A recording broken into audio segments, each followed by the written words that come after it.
Welcome back to the Black Hills and Eastern Railroad, everybody. We are busy today, as I mentioned in the previous episode, mounting Tortoise machines and getting them wired up to that panel that I showed you in the previous episode. I'll drop a link to that episode in the notes below, so check that out if you haven't seen that yet.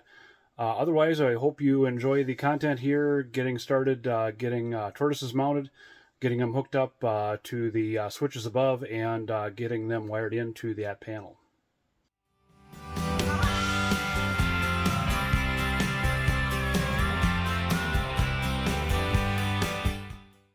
But I did want to mention this this drill template that I got. I think I got this off of eBay here quite a while ago. And I even forget who it was that I got it from, but it's BVI. I believe that's the manufacturer. TGD 806. And this is a Tortoise drill template. And this side, we use this hole for the throw bar, or the hole that the throw bar goes in. It's been a great help so far. Not that I've done a ton of these in the past, but it's really helped out as I move through the few installations that I've already done here on the Black Hills and Eastern Railroad.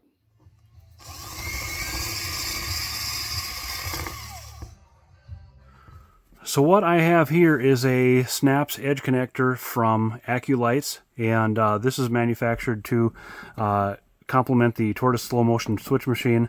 And we have here connections are pins 1 through 8, and we have pins 1 through 8 on the Tortoise machine, and all you do is screw your wires into this end of things. There's a terminal block here, and then you are just plugging this into your Tortoise machine. That is a solderless connection on your Tortoise machine, and avoids you having to solder above your head underneath the layout, and is a great invention. So here I am mounting the Tortoise machine on the underside of the layout. I'm using number 4 wood screws here. And what I've been doing is inserting that throw rod up through the layout, and then sort of getting the switch machine mounted on the first 2 screws that I've inserted into the other side of the layout. And then once I've got everything lined up, then I insert the other 2 screws and tighten everything up and inspect everything, make sure the throw goes to all extents either side correctly, and then we're pretty much off to wiring. So now I'm back under the layout here, tapping the track power bus wires for power for our frogs via the Tortoise machines. I'm using suitcase connectors from 3M here to tap into the black wire and the white wire, which will be connected over to pins 4 and 5 on the Tortoise machine. I was incorrect on that before. Here I am actually crimping the connector onto the bus wire, and then I've got 2 connectors, or 2 basically tap wires coming over for the Tortoise machine.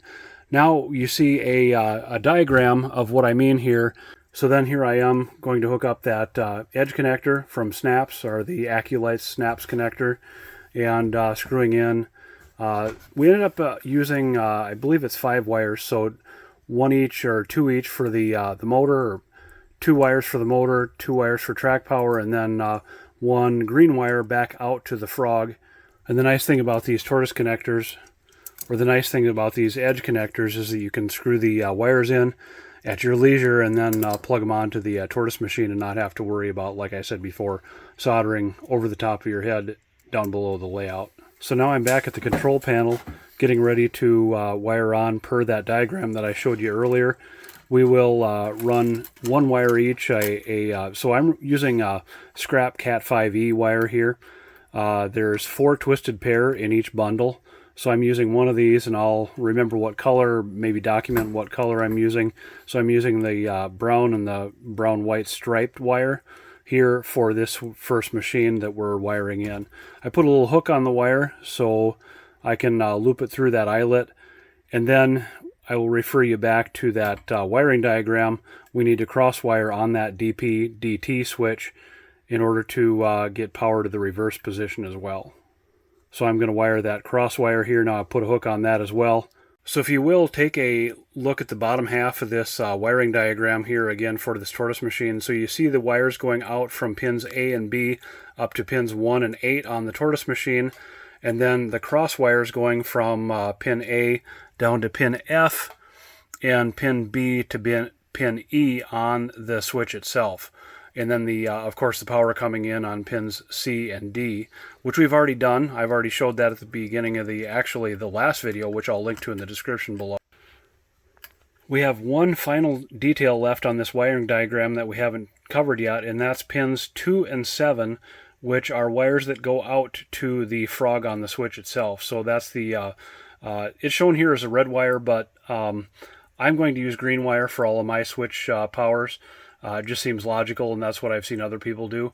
And I plan to make that a standard throughout the layout for powering the frogs on each of these switches.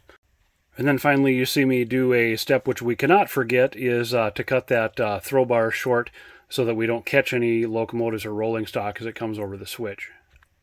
And then finally, you see a good test of the movement of the switch points as commanded by the switch on the panel. I hope you enjoyed the content here installing Tortoise switch machines. If you did, smash that like button.